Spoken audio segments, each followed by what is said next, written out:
साथियों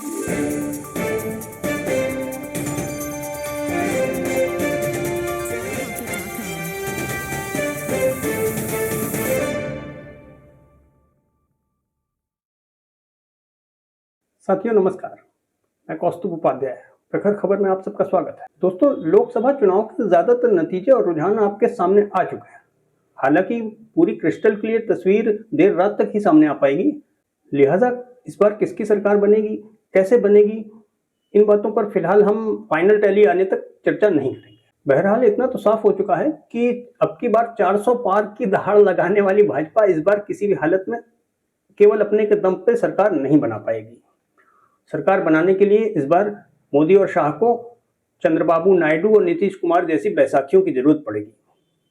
हमारी आज की चर्चा इन्हीं बिंदुओं पर केंद्रित रहेगी। दोस्तों, चुनावी तस्वीरों से इतना तो तकरीबन साफ हो ही चुका है कि विरोधियों को अब तक अपने पांव तले रौंदने वाले मोदी और शाह हॉर्स ट्रेडिंग करके अगर जैसे तैसे सरकार बना भी लेते हैं तो वो एक लंगड़ी सरकार होगी, और इस लंगड़ी सरकार को चलाने के लिए उन्हें कदम कदम पे घुटने टेकने पड़ेंगे। चुनावी नतीजों के आंकड़े इतना तो साफ तौर पे बता रहे हैं कि मोदी और शाह का चुनावी विजय रथ इस बार यूपी में आके फंस गया है। मोदी और शाह के सत्ता के अहंकार को चूर करने में सबसे अहम भूमिका रही है यूपी के मुख्यमंत्री योगी आदित्यनाथ की, जिन्हें ये दोनों लोकसभा चुनाव होने के बाद निपटाने की फिराक में बैठे थे। पर चुनावी चौसर में इस बार इन दोनों का पासा उल्टा पड़ गया। यूपी में योगी बाबा ने कुछ ऐसी बिसात बिछा दी कि वजीर और शाह दोनों के दोनों बिना शह के ही मात खा गए। दरअसल योगी आदित्यनाथ को इस बात का पक्का पता था कि इस बार अगर पूर्ण बहुमत के साथ मोदी के नेतृत्व में केंद्र में सरकार बनती है तो चुनाव निपटने के 2-3 महीने के भीतर उनका हाल भी शिवराज सिंह चौहान, वसुंधरा राजे सिंधिया और रमन सिंह जैसा ही होने वाला है। लिहाजा अपने अस्तित्व को बचाने के लिए योगी ने यूपी में इस बार मोदी शाह के लिए ऐसा चक्रव्यूह रच दिया कि उनका सियासी रथ यूपी में आकर धंस गया। योगी और उनके समर्थकों ने यह सब कुछ एक परफेक्ट गेम प्लान के तहत किया।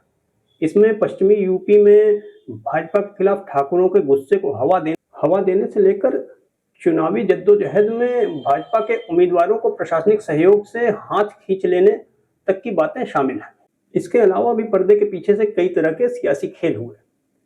इनमें मायावती का खामोश रहकर कई सीटों पर भाजपा के समीकरणों को चुपचाप बिगाड़ना और राजा भैया का भाजपा से गठबंधन करने से साफ साफ इनकार कर देना जैसी चीजें भी शामिल है। कहा तो यहां तक जा रहा है कि मोदी और शाह को औकात में लाने के लिए इस बार अखिलेश यादव और योगी आदित्यनाथ के बीच कहीं ना कहीं एक साइलेंट अंडरस्टैंडिंग बन गई थी।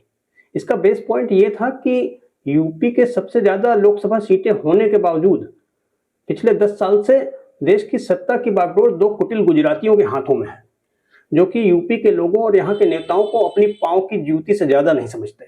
यूपी के इस पॉलिटिकल पावर को देखते हुए ही पीएम नरेंद्र मोदी पिछले 3 बार से गुजरात छोड़ के यूपी के वाराणसी से चुनाव लड़ रहे हैं। हालांकि इसके बावजूद उनके मन में यूपी के लोगों के लिए कोई वास्तविक प्रेम या सम्मान दिखाई नहीं देता। इसकी स्पष्ट झलक खुद मोदी के संसदीय क्षेत्र काशी में जाकर देखी जा सकती है, जहां विकास कार्यों से लेकर गंगा सफाई तक के सारे बड़े बड़े ठेके गुजराती ठेकेदारों या कंपनियों को दिए गए हैं।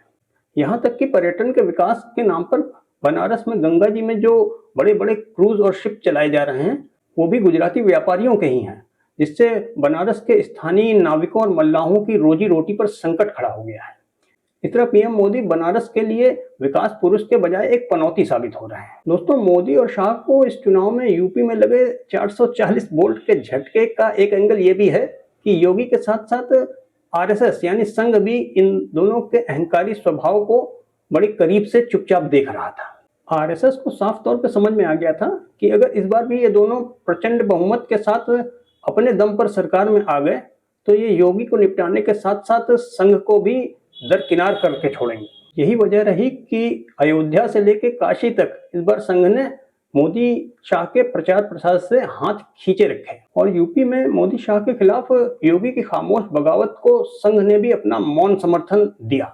इस तरह से कुल मिलाकर देखा जाए तो शिवराज, वसुंधरा और रमन सिंह के हश्र से सबक लेते हुए योगी आदित्यनाथ ने उन्हें निपटाने की तैयारी कर रहे मोदी शाह को यूपी में 440 वोल्ट का झटका देकर अपनी जान बचा ली। तो इस लोकसभा चुनाव में जीते या हारे कोई भी सरकार किसी की भी बने, पर एक बात तो तय है कि मैन ऑफ द सीरीज का खिताब जाता है यूपी के मुख्यमंत्री योगी आदित्यनाथ को। तो साथियों, आज के लिए बस इतना ही।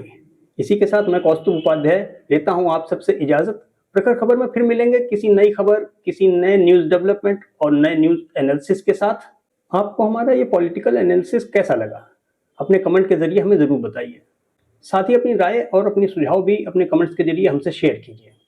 दोस्तों, अंत में एक बार फिर आप सबसे वही रिक्वेस्ट कि अगर आप पहली बार हमारे चैनल पर आए हैं या फिर अभी तक आपने हमारे चैनल को लाइक और सब्सक्राइब नहीं किया है, तो तुरंत का तुरंत चैनल को लाइक और सब्सक्राइब कर लें।